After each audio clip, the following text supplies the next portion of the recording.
Please welcome the President and the Vice President of the United States.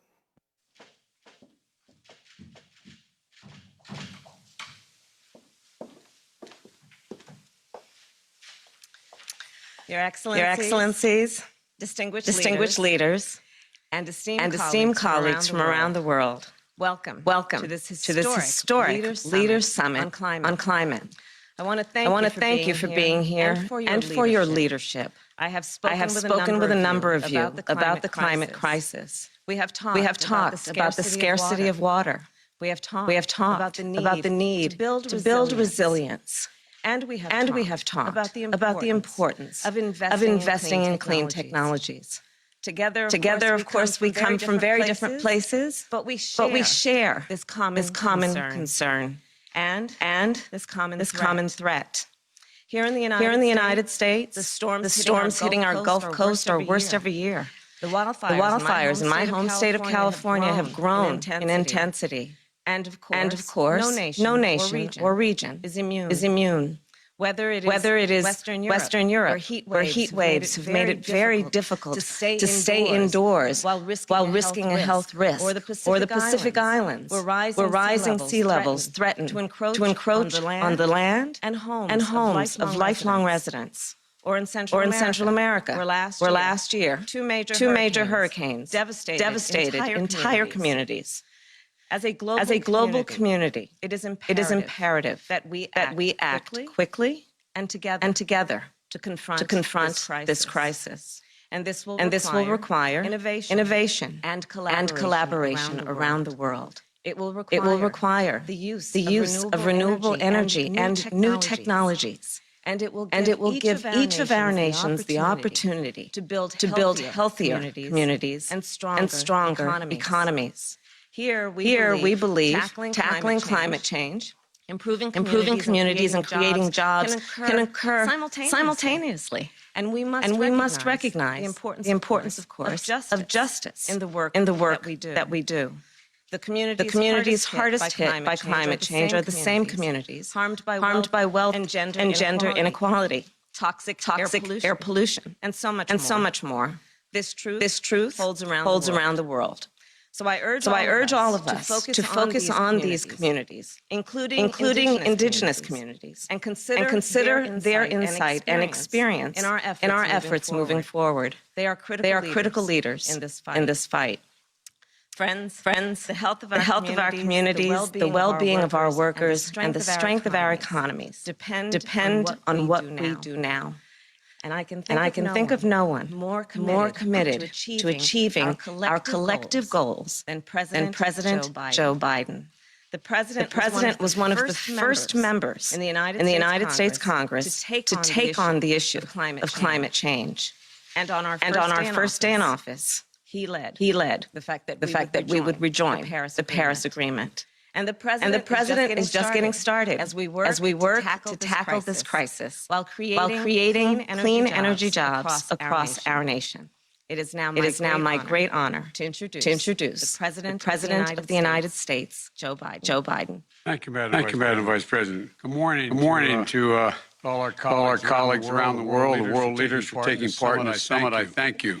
Your leadership on this issue is a statement to the people of your nation and to the people of every nation, especially our young people that were ready to meet this moment. And meeting this moment is about more than preserving our planet. It's also about providing a better future for all of us. That's why when people talk about climate, I think jobs. Within our climate response lies an extraordinary engine of job creation and economic opportunity ready to be fired up. That's why I proposed a huge investment in American infrastructure and American innovation to tap the economic opportunity that climate change presents our workers and our communities, especially those too often that have left out and left behind. I want to build a critical infrastructure to produce and deploy clean technology, both those we can harness today and those that we'll invent tomorrow. I talk to the experts and I see the potential for a more prosperous and equitable future. The signs are unmistakable. The science is undeniable.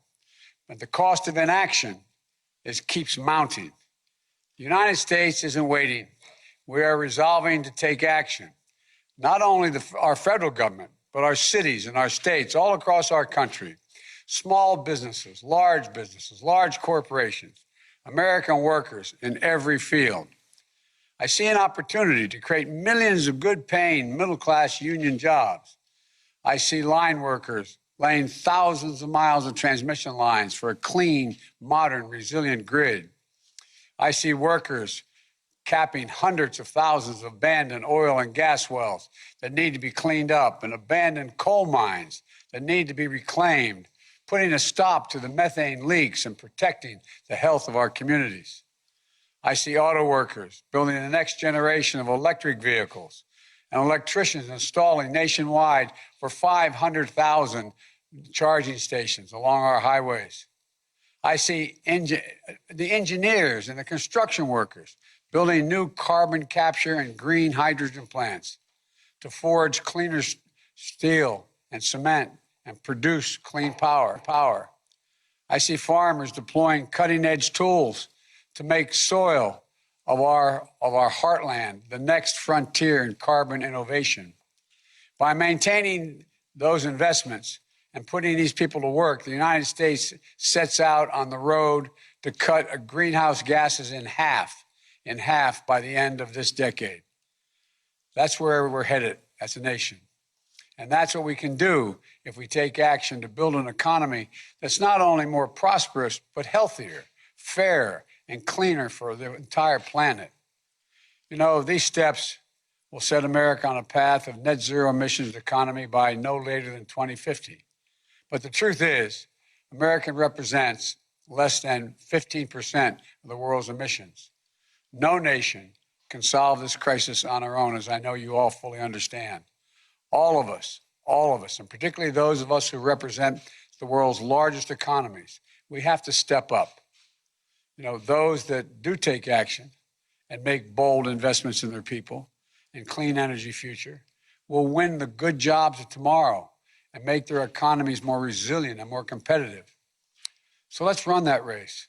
Win more sustainable future than we have now. Overcome the existential crisis of our times. We know just how critically important that is because scientists tell us that this is the decisive decade. This is the decade we must make decisions that will avoid the worst consequences of the climate crisis. We must try to keep the Earth's temperature to an increase to 1.5 degrees Celsius.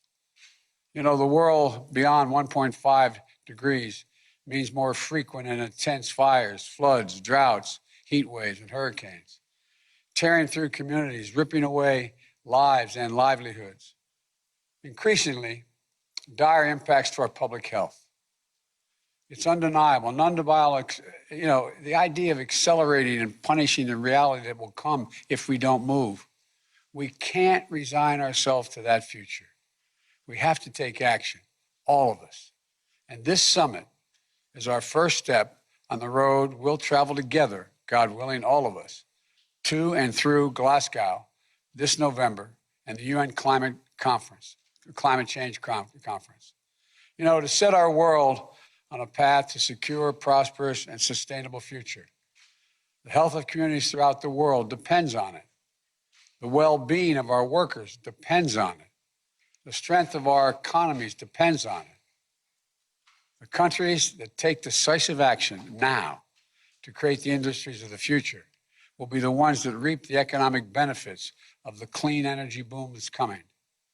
You know, we're here at this summit to discuss how each of us, each country, can set higher climate ambitions that will in turn create good-paying jobs, advance innovative technologies, and help vulnerable countries adapt to climate impacts. We have to move. We have to move quickly to meet these challenges. The steps our countries take between now and Glasgow will set the world up for success. To protect livelihoods around the world and keep global warming at a maximum of 1.5 degrees Celsius. We must get on the path now in order to do that. If we do, we'll breathe easier, literally and figuratively. We'll create good jobs here at home for millions of Americans and lay a strong foundation for growth for the future. And that can be your goal as well. This is a moral imperative, an economic imperative, a moment of peril, but also a moment of extraordinary possibilities. Time is short, but I believe we can do this. And I believe that we will do this. Thank you for being part of this summit. Thank you for the communities that you and the commitments you have made and the communities you're from. God bless you all. And I look forward to progress that we can make together today and beyond. We really have no choice. We have to get this done.